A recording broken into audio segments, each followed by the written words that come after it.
வணக்கம் ஃப்ரெண்ட்ஸ். இன்றைக்கான வீடியோவில் நம்ம எதை பற்றி பார்க்க போகிறோம்னு பார்த்தீங்கன்னா, எப்சான் பிரிண்டர் வச்சுருந்தீங்கன்னா அதை பிரிண்ட் கொடுக்கும்போது கோடாக வரும். அந்த கோடை எப்படி நம்ம ஈஸியாக கிளியர் பண்ணுறது அப்படிங்கிறது தான் இன்றைக்கான வீடியோவில் சொல்ல போகிறேன். ரொம்ப சிம்பிளாகவே நீங்கள் எந்த ஒரு சாஃப்ட்வேர் இல்லாமல் பண்ணிக்கலாம். அதுக்கு போய்ட்டு உங்கள் எப்சான் பிரிண்டில் மேலே பார்த்தீங்கன்னா அந்த பட்டன்ஸ் எல்லாம் இருக்கும். அந்த பட்டன்ஸில் லாஸ்ட் பட்டன் இருக்குது பார்த்தீங்களா, அந்த பட்டன் வந்து கிளிக் பண்ணிக்கிங்க. லாங் ப்ரெஸ் பண்ணுங்கள். லாங் ப்ரெஸ் பண்ணிங்கன்னா அவங்க வந்து அது ஹெட் க்ளீனிங் அதுவே ஆட்டோமேட்டிக்காக ஆகும். இது சிம்பிளாகவே எந்த ஒரு சாஃப்ட்வேர் இல்லாமல் நீங்கள் இது ஈஸியாக பண்ணிக்கலாம். இன்னொரு மெத்தட் பார்த்தீங்கன்னா, நீங்கள் பிசியில் வச்சுருந்தீங்கன்னா பிசியில் போய்ட்டு இந்த சாஃப்ட்வேர் வந்து ஓப்பன் பண்ணி அதில் ஹெட் க்ளீனிங் கொடுத்தீங்கன்னா அந்த ப்ராப்ளம் கிளியர் ஆகிரும். ஃபஸ்ட் நான் அந்த பிசி இல்லாமல் எப்படி பண்ணுறது அப்படிங்கிறத இப்போ உங்களுக்கு சொல்லியிருக்கேன். அந்த இதை பார்த்துட்டு அதுக்கப்புறம் பார்ப்போம். அது கிளியர் ஆகலைன்னா நீங்கள் பிசியில் போய் பண்ணிக்கலாம். ஓகே, வாங்க வெயிட் பண்ணுங்கள். ஒரு 5 செகண்ட் 5 நிமிஷம் வெயிட் பண்ணணும் ப்ராசஸ் முடிகிறதுக்கு.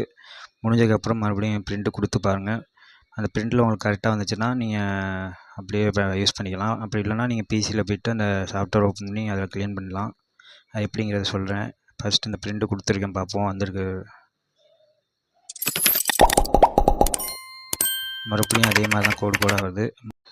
உங்கள் பிசியில் போய்ட்டு பிரிண்டர் ஸ்கேனர் செட்டிங் போய்ட்டு அதில் உங்கள் பிரிண்டர் நேமை செலக்ட் பண்ணிட்டு அதில் மேனேஜருங்கிற ஆப்ஷனை கிளிக் பண்ணி நீங்கள் போனீங்கன்னா பிரிண்டர் ப்ரிஃபரன்ஸ் இருக்கும். அதில் போய்ட்டு மெயின்டெனன்ஸில் போய்ட்டு நீங்கள் அந்த இது ஆப்ஷன் வரும். அதை ஹெட் க்ளீனிங்னு இருக்கும். அதை கிளிக் பண்ணி நீங்கள் ஹெட் க்ளீனிங் பண்ணிக்கலாம்.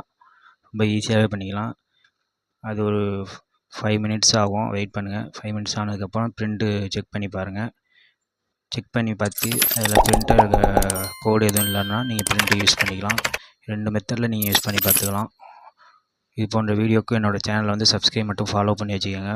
கூடவே பெல் ஐக்கானையும் கிளிக் பண்ணி வச்சுக்கோங்க. அப்போ தான் நான் போகிற வீடியோட அப்டேட் கிடைக்கும். இப்போ பிரிண்ட்டு கொடுத்துருங்க. அதை வந்துடும் பாருங்கள். அது கரெக்டாகிடுச்சு. இது மாதிரி நீங்களும் செக் பண்ணிக்கோங்க. ஓகே ஃப்ரெண்ட்ஸ், நன்றி, வணக்கம்.